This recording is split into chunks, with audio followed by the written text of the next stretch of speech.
आणि वटपौर्णिमा आम्ही कशी करतो ते दाखवणार आहे। इथे आम्ही एक वडाचं झाड आणलंय छोटं। आम्ही 2-3 वर्षातून असं झाड आणतो, म्हणजे 2-3 वर्षांनी थोडं मोठं झालं आपल्याला लावायला दिलं होतं कुठे, कारण फांदी तोडत नाही, त्याच्यामुळे आम्ही डायरेक्ट रोपच आणतो।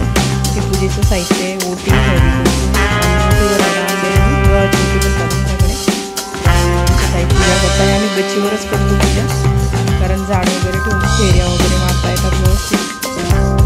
आमच्या दोघी ताई आहे।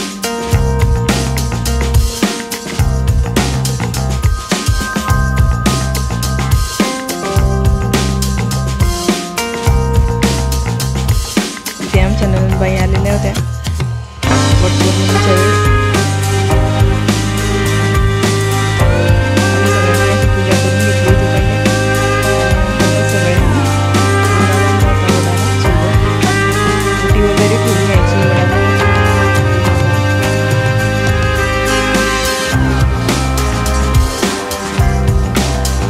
ओटी सावित्रीसाठी असते आणि वडाची आपल्याला पूजा करायची असते। आमच्या बाजूच्या ताई पण आल्या होत्या, ते आम्ही चौघींनी पूजा करून घेतली। पहिले आम्ही घरच्यांनी पूजा केली, नंतर त्या आल्या होत्या, मग मी केली होती पूजा।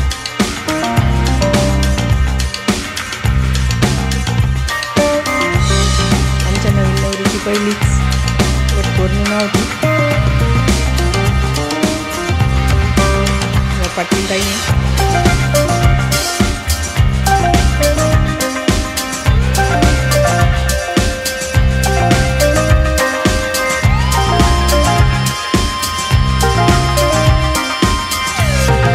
जगतापताई आमच्या बाजूचा, आमच्याकडून व्हिडिओ करतो ते आम्ही आता वडाला फेरे मारले।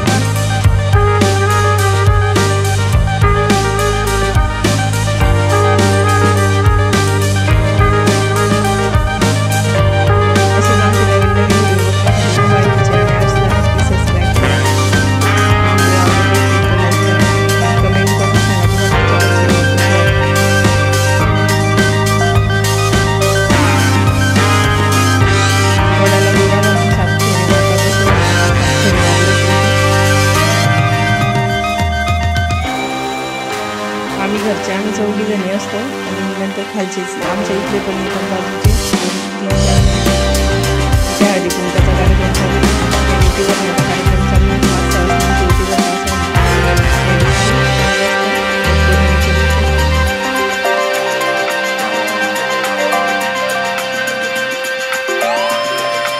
ओट्या भरणं चालू आहे।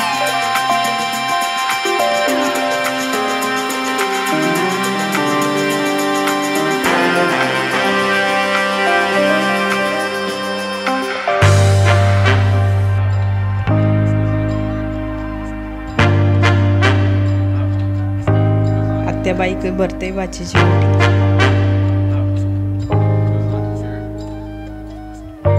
आम्ही सगळ्यांनी पिंकीची ओटी भरली होती, कारण तिची पहिलीच वटपौर्णिमा होती। नवीन नवरीची ओटी भरली होती। इथे आमच्या ननंदबाईंनी भरली होती माझी, आणि मी पण त्यांची भरली होती म्हणून सगळ्यांच्या आमच्या एकमेकीच्या ओट्या भरून झाल्या। नंतर मग आम्ही चहा घेतला, फोटो काढले इथे।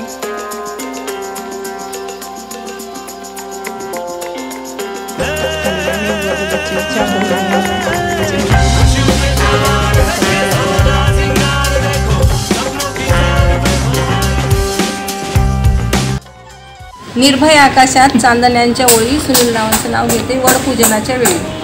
हळदीच्या वाटीत खडी साखरेचे खडे दीपकरावांचं नाव घेते वड सावित्रीच्या। पैठणची पैठणी कोल्हापूरचा साज लक्ष्मणरावांचं नाव घेते वटपौर्णिमेचा दिवस आज। बाळकृष्णाला वाते तुळशीचे पान कैलासरावांमुळे मिळाला मला सौभाग्याचा मान। गावाला जाताना लागलं मोठं शेत शारंगराव आहे माझे लाखात एक। पेक्षा नाजूक कळी चेतनरावांचं नाव घेते वटपूजेच्या वेळी। म्हणा लवकर रातराणीची कळी उमलते रात्रीच्या वेळी संतोषरावांचं नाव घेते वट पौर्णिमेच्या वेळी। त्याच्या तिरी कृष्ण वाजवितो पावा सुनील रावांचं नाव घेते आशीर्वाद असावा। मस्त त्याच्या मंदिरात दिवा जळतो लोण्याचा चेतनरावांचं नाव घेते दिवस आहे वटपौर्णिमेचा. विष्णू महेश तिन्ही मूर्ती साक्षात दिलीपरावचं नाव घेते आता ठेवा लक्षात. नाव घ्या नाव घ्या नाव घ्या काय म्हणायचं, दीपकरावांना शेवटी अहोच म्हणायचं. शुभ प्रसंगी गणपती म्हणून ठेवली जाते सुपारी. लक्ष्मणराव आहे फळभाजीचे व्यापारी.